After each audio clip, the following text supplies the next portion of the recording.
Hello there, I'm darkmindedsith. Welcome back to more Banjo-Tooie. On today's exciting episode, a slug was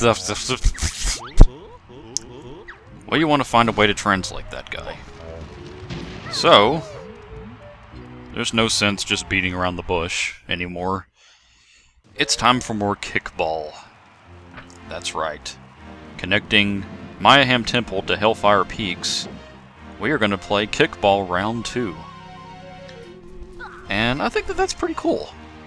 I think it's interesting to take a transformation all the way back from World 1 and bring it back into World 7.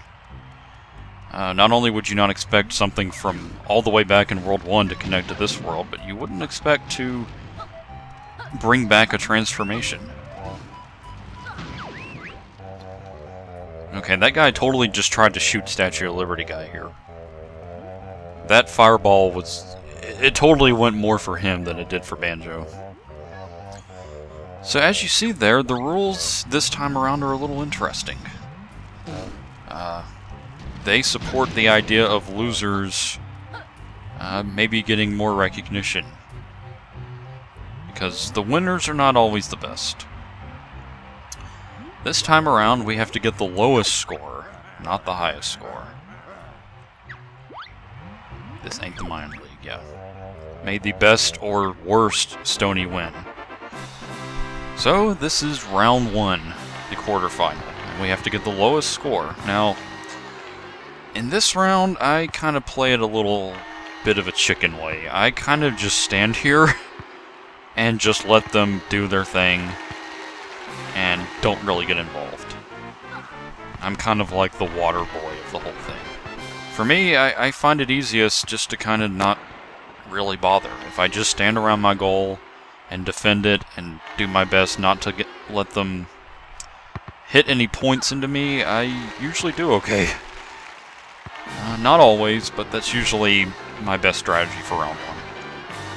And it worked. As you see, I got 4, the lowest score. If you want to be a daredevil, you can go out there and collect the balls and try to give them really high scores and all that, but I don't know, in my experience, they just go nuts trying to get balls into my court, and I always end up losing. So I don't really recommend that. See, he totally just tried to shoot the guy. That fireball went right at him. Alright. Time for the semifinal. Messing with the big boys now. Okay, round 2. Round 2 is a little interesting, because as you can see, start off with a high score, and we're only given red balls. And if you recall, the reds lower our score. But what's interesting is we're only given red balls. So basically, the way it works is pretty much just like the original Kickball. Because the person who gets the most balls in their court is going to get the lowest score, and therefore they're going to win. So it's pretty much just like the regular game. You want to try to get the most in your goal. So you just play it like regular Kickball. Those things look like strawberries. Maybe they are. And there we go. And I apologize if things like this are maybe not as satisfying to you guys. You kind of maybe like the idea of watching me fail miserably. But I'm the kind of Let's Player where I don't think on my behalf that stuff's very interesting. There's people out there who fail and they're just hilarious and they have all these crazy reactions. I don't think so. And I don't mean to be modest with that. I really don't think my failure is very interesting. So I usually think it's just best to cut it out. I mean, it really would have been me just running around like a headless chicken going, oh, wait, and noises like that. And for the sake of time and all that, I kind of just want to show the success. Also, I just want to make myself look like a pro. Okay, so now we're combining things here. Gotta try to get yellow balls into their courts and reds into mine, and just kind of run around aimlessly, doing a bit of both. This was definitely the most difficult. Being the final round, it definitely lives up to that. So I definitely had the hardest time with this one. There was only one bomb. I can't remember in the original if bombs were really rare or not.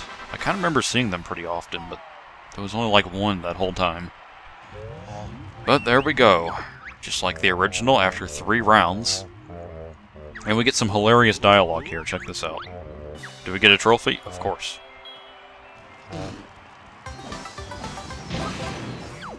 Okay, that enemy is definitely mad that he can't play kickball. He's totally trying to kill him. And I figured I'd show right quick. That's what happens if you try to leave here with Humbawumba. I mean, not with Humbawumba, but with the Stony. Humbawumba yells at you. She's trying to defend herself, but there's no excuse there, Humba. Your magic's just not all that powerful. Okay, so that took care of the kickball. Off screen, I went ahead and just went back, swapped the Stony, and brought the original pair back here. And now we're going to go on more of a grand tour of Hellfire Peaks. Going around lava terrain, so it's basically just lava stuff everywhere.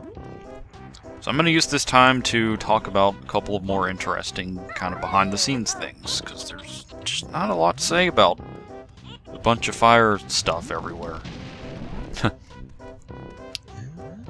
So last time, I talked a little bit about Mount Fire Eyes. So I'm going to talk a little more about stuff like that. For now, we're heading into this area. And boy, does that look hot. The whole distance ahead of here is red. I mean, this area is already hot. What are we doing, walking into the Earth's core? Close enough, inside the volcano. It's time for Hot Paw into the volcano. And basically here we're just stepping on switches and making stuff rise. And putting our platforming skills to the test.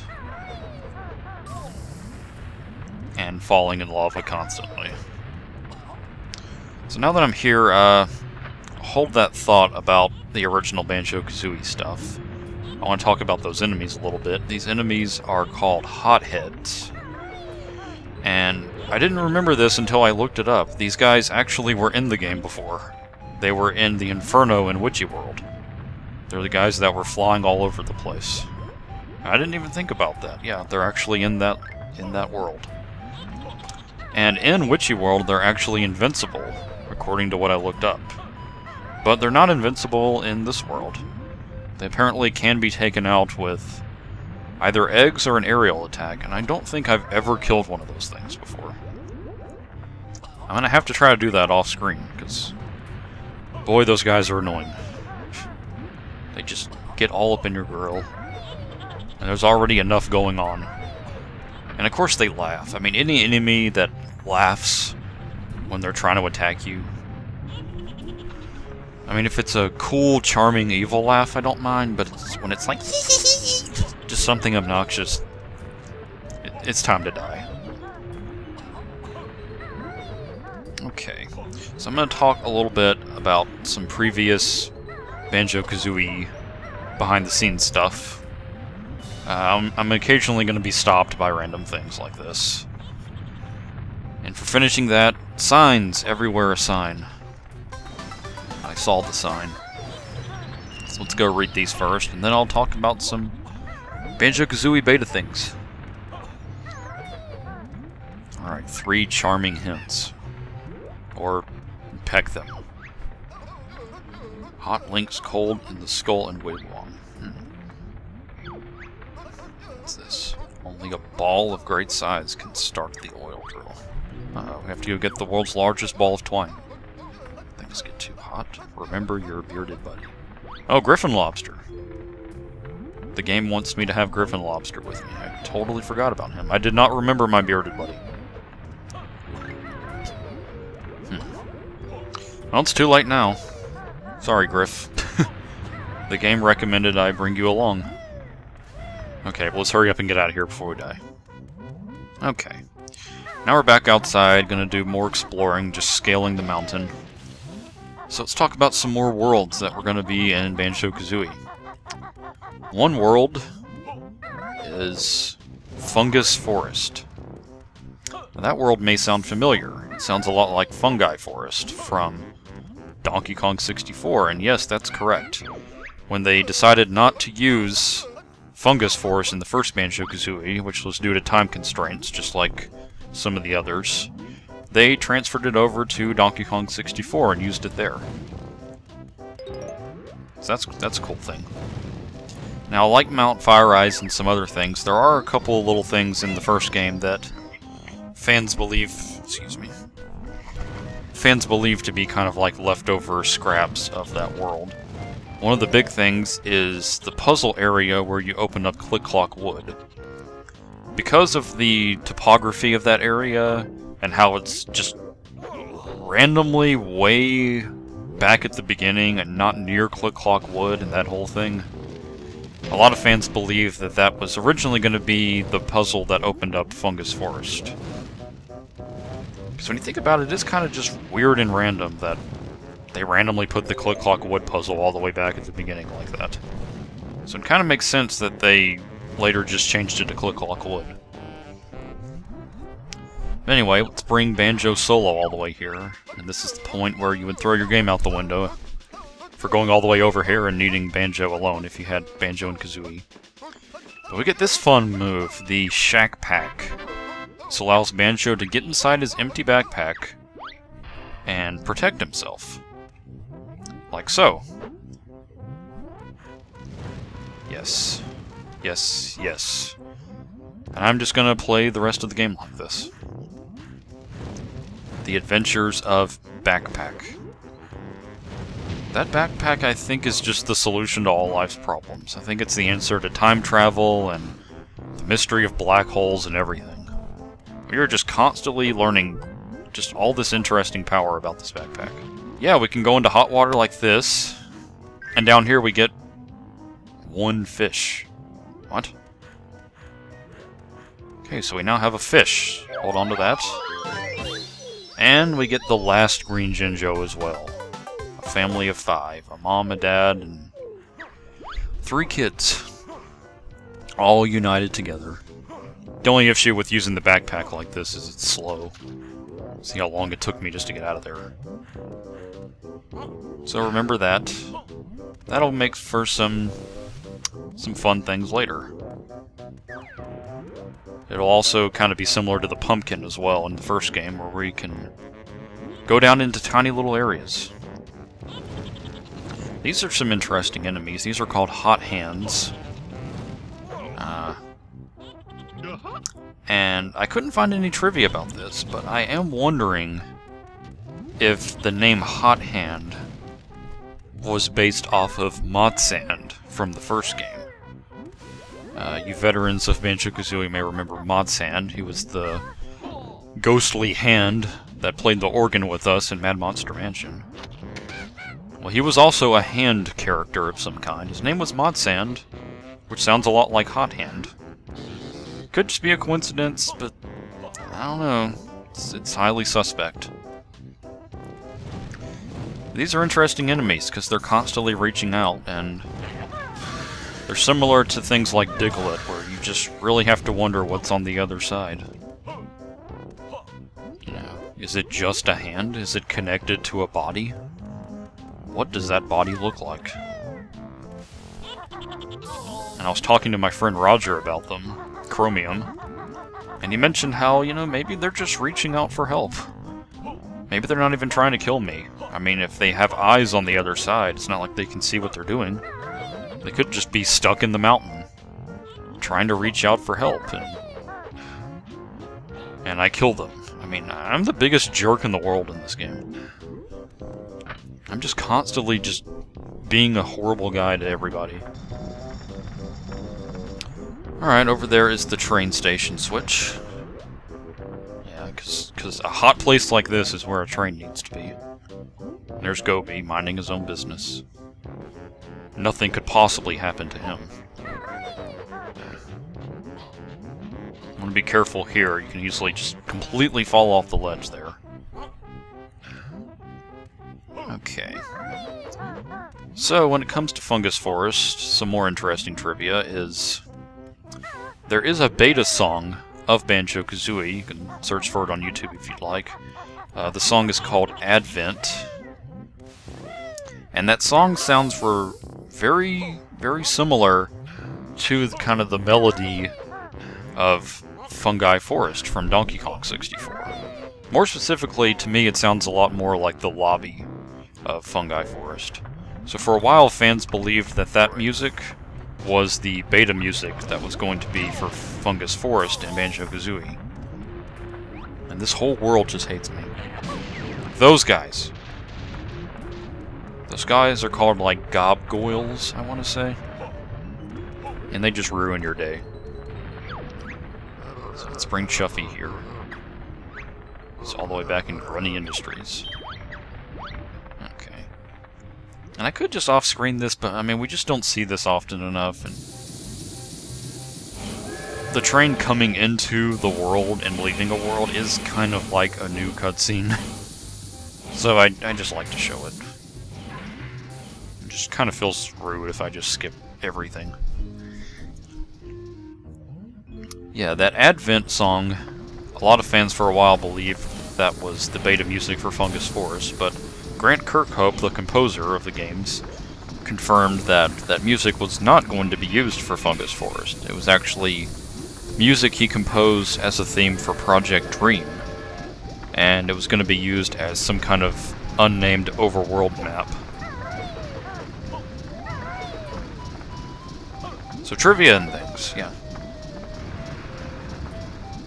Alright, honeycomb piece. Watch out for that. One day I'll have a playthrough where those things never hit me. It's my goal in life. Oh wow, inconsistent health. Look at that. I totally didn't die in here. Off screen. Alright, so we're kind of coming to the end here, wrapping up the lava side. I'm doing things a little differently here. I went out and got the flight pad. And using it, we can go all the way up here to the top of the train station. Normally, there's a left path to get here, but that involves being in the icy side. And I don't want to go there yet. So we're at the top of the train station. I don't want to do this. I just feel so bad. Please. Please, not my precious water again. I hate this game. Alright. Beak bust, Gobi. And we shoot water into the train and cool it down. I'm so sorry, man. Boy, have you taken some abuse. You are the real hero of this series, I'll tell you. I mean, you could say Kazooie is, but I mean, she never shows pain, though. She just always... Plus, she's always just so rude and sarcastic, she kind of deserves it. I don't know what the heck happened there with falling there. I, like, got stuck behind the train for, like, an hour. So, doing that, we don't help Gobi, we help the train. We help cool it down, and we can go to the ice side later. And here, hitting this switch... Holy crap, that's the pigs all the way back in Jolly Roger Lagoon. Yes, this is the water that we need to give them. But we still cannot help them, because the water is too hot. You pigs might as well just give up. You might as well just go roll in some mud or something. You're never getting your proper pool, I'm sorry. Also, I wanted to show this. You can be the backpack in the little cutscene here when you go to the warp pad. That's awesome. Okay, so now we are wrapping up the lava side for the time being. We reunited the bear and bird. Watch out for the hot hands reaching out for us.